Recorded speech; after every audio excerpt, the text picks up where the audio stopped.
Assalamualaikum warahmatullahi wabarakatuh. Jadi banyak orang ketika mendengar kata filsafat, dia sudah, apa kalau bahasanya anak hari ini ya, ilfil duluan. Mungkin kalian juga begitu sebagian. Ya tidak harus karena menganggapnya sesat, haram, atau kafir, tapi mungkin ada yang membayangkan mesti ruwet, mesti bulet, mesti susah, kan selalu begitu kesanmu. Tapi sering saya bilang, yuk kita pahami dulu hakikatnya filsafat. Filsafat itu bisa satu inquiry, satu pencarian, bisa juga satu set of mind atau set of belief, bisa juga satu akademik disiplin, satu ilmu, satu kajian. Jadi ini ayo dibedakan biar tidak dicampur. Kalau sebagai inquiry, pencarian, itu yang saya bilang filsafat sebagai proses. Disinilah yang sering saya sebut kita dituntut untuk mendaya gunakan akal budi kita untuk berpikir. Jargonnya dari mitos ke logos, menuju filosofia, cinta kebijaksanaan. Ini namanya an inquiry, filsafat sebagai satu pencarian kebenaran, pencarian kebijaksanaan. Kalau di makna yang pertama ini, ya semua orang pastinya meskipun tidak sadar atau tidak ngaku, pasti berfilsafat. Tidak ada yang tidak. Begitu orang itu memikirkan hidupnya, dia sedang berfilsafat. Hidup yang baik itu yang kayak gimana ya? Hidup yang benar itu yang kayak gimana ya? Begitu kalian berpikir begitu, kalian sedang berfilsafat. Meskipun nanti ketemunya, oh menurut saya yang paling pas hidup itu ya patuh saja 100% pada tuntunannya Allah misalnya. Ini sejenis penemuan kebenaranmu. Orang lain menyimpulkannya bisa berbeda. Jadi ini yang sering saya sebut filsafat sebagai proses. Yang ini ya setiap orang pasti melakukannya sadar atau tidak. Ya lebih enak sadar, jadi terarah.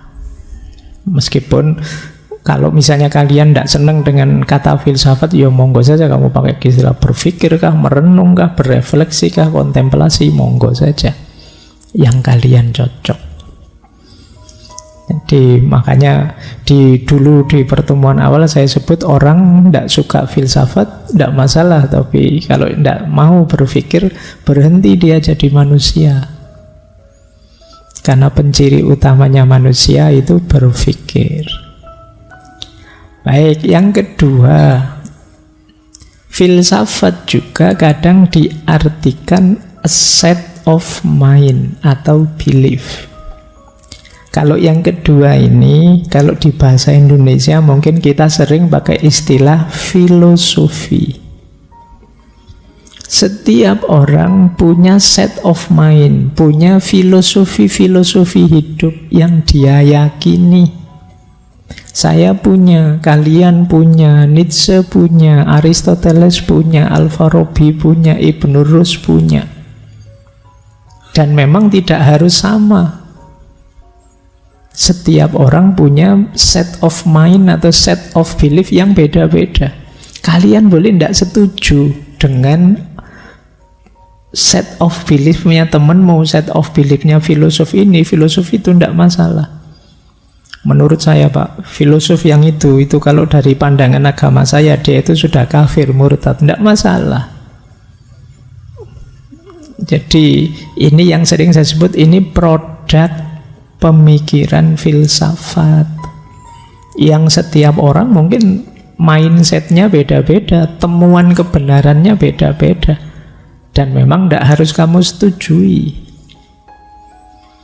Nah, nanti banyak orang tidak suka filsafat sebenarnya diarahkan ke yang kedua ini.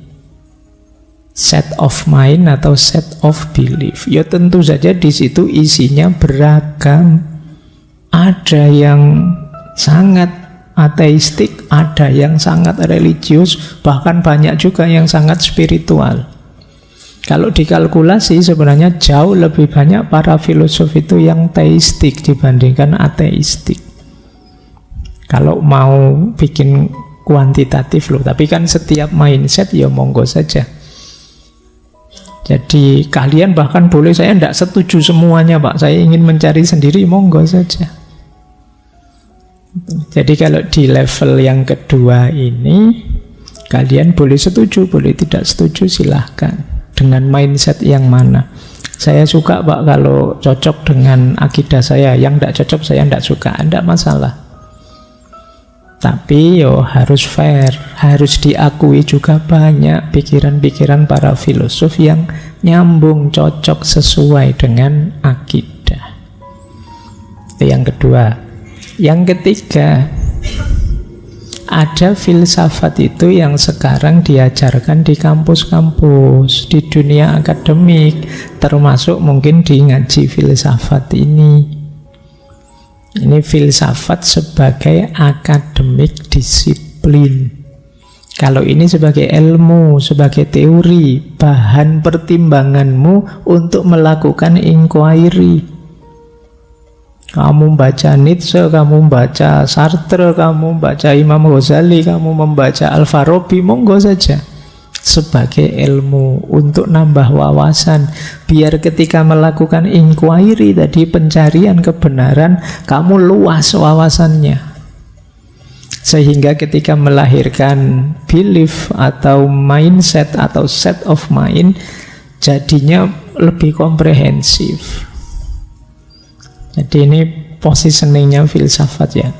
Jadi tidak selalu orang bicara Nietzsche terus dia berarti ateis. Tidak juga, kalau itu hanya sebagai akademik disiplin ya orang belajar saja sebenarnya, nambah wawasan saja. Itu akademik disiplin, inquiry, set of mind. Ini yang bedakan tiga ini ya, biar tidak dikebiah-uyah semuanya. Tidak hanya karena ada satu pikirannya para filosof yang melenceng terus dianggap semuanya melenceng, terus sudahlah tidak filsafat-filsafatan, terus kamu akhirnya tidak mau bahkan berpikir inquiry, tidak mau pakai logika, tidak mau pakai mantek. Ini dasarnya ini. Ini untuk kalau ada yang tanya-tanya ya, kayak saya kadang-kadang tanya jawab itu kan tidak panjang waktunya, ini sekarang tak jawab panjang hubungannya agama dan filsafat. Baik, tadi saya bilang ya, ketika itu set of mind, semua orang berfilsafat. Apa ada orang yang tidak berfilsafat? Rasanya tidak ada. Di situ saya ambil dari pikirannya Ayn Rand. Ayn Rand saya kutip juga di buku Sebelum Filsafat itu. Ada banyak sekali cara berpikir logis keseharian kita itu sebenarnya sama loh kayak para filosof besar. Misalnya kalau kita bilang jangan terlalu yakin, di dunia ini tidak ada satupun yang pasti.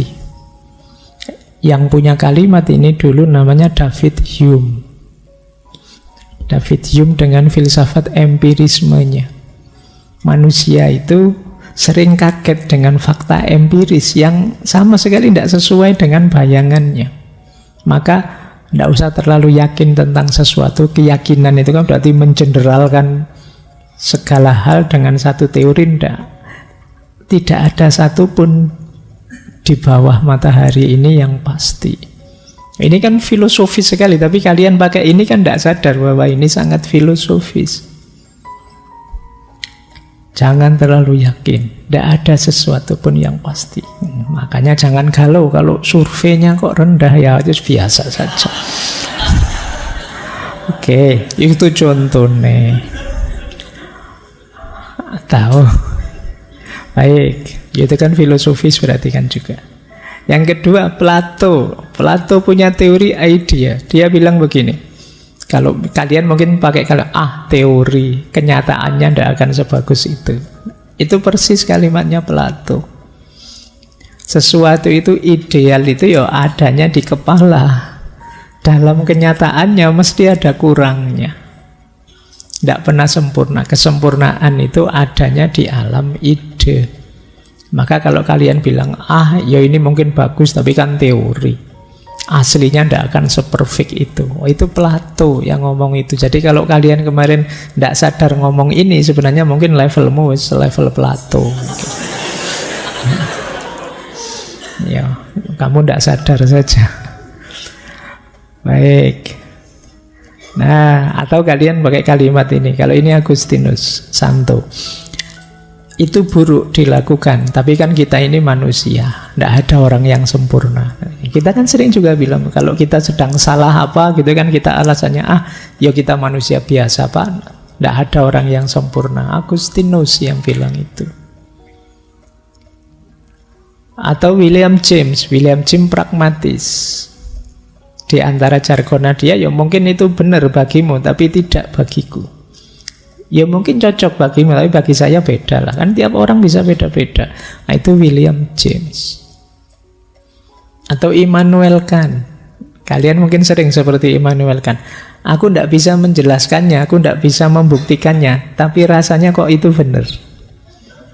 Nah, kamu kan sering begitu loh. Yang punya teori ini Immanuel Kant. Kamu kan sering ada di situasi yang gimana ya menjelaskannya, tapi menurut saya yang benar yang itu. Membuktikannya gimana saya tidak tahu, tapi aku merasa itu benar. Atau kadang-kadang kalian sudah terlanjur ngamuk, pingin marah, sudahlah, pukul dulu saja, mikir belakangan. Ada John Dewey bilang, tindakan dulu, dipikir belakangan, sudah nanti saja mikir. Kesuwen mikir kita tidak jalan-jalan, jalan saja dulu, eksekusi dulu, nanti sambil jalan dievaluasi kalau ada yang kurang. Itu John Dewey. Jadi sehari-hari itu kita sebenarnya banyak wawasan-wawasan filosofis. Atau Hegel. Kalau Hegel ya dia terkenal dengan filsafat sejarahnya. Kalau kalian bilang begini, ide itu mungkin kemarin benar, tapi kan sekarang beda. Bukan hari ini, itu Hegel. Nah, kalian boleh sekarang seneng orang itu nyari jejak digitalnya di masa lalu. Kemudian dipampangkan, lo dulu ngomong apa, sekarang ngomong apa. Iya dulu dan sekarang jangan dibandingkan, kata Hegel. Jadi kalau kita membanding-bandingkan dulu dan sekarang, kita akan capek. Karena tentu saja orang itu berubah, situasi berubah. Tidak ada orang yang bisa 100% konsisten gitu terus. Setiap orang berubah pasti. Ini salah satu ilustrasi ya teman-teman, bahwa setiap hari kita sebenarnya mungkin berfilsafat, cuma tidak pernah mikir sampai sedalam mereka saja. Coba kalian teorikan semua yang, coba kalian celetuan-celetuanmu yang kamu sampaikan tiap hari. Coba kamu sekarang cek lagi postingan-postinganmu setahun ini, jangan-jangan ada yang sangat filosofis. Lu sopo ngerti nanti kamu bisa bikin filsafat-filsafat yang baru. Biar postingan-postingan isengmu itu ada gunanya lah dikit-dikit, tadi membawamu jadi seorang filosof. Jadi setiap orang berfilsafat, ya bedanya ada yang tidak sadar, ada yang sadar. Kalau disadari bisa dalam, bisa membawa manfaat besar untuk hidup kita. Misalnya tadi, yang dulu dan sekarang itu pasti beda. Contohnya saya ini dulu gimana, sekarang gimana. Itu bisa dalam nanti. Oke, untuk malam hari ini saya cukupkan sekian dulu. Mohon maaf kalau ada yang kurang berkenan, mungkin 1-2 kekurangan apa, mohon dimaklumi. Kalau ada kekhilafan, kealpaan yang teman-teman ngerti benernya seperti apa, ya silahkan disampaikan. Kurang lebihnya mohon maaf. Wallahul muwaffiq, wallahu a'lam bissawab. Wassalamualaikum warahmatullahi wabarakatuh.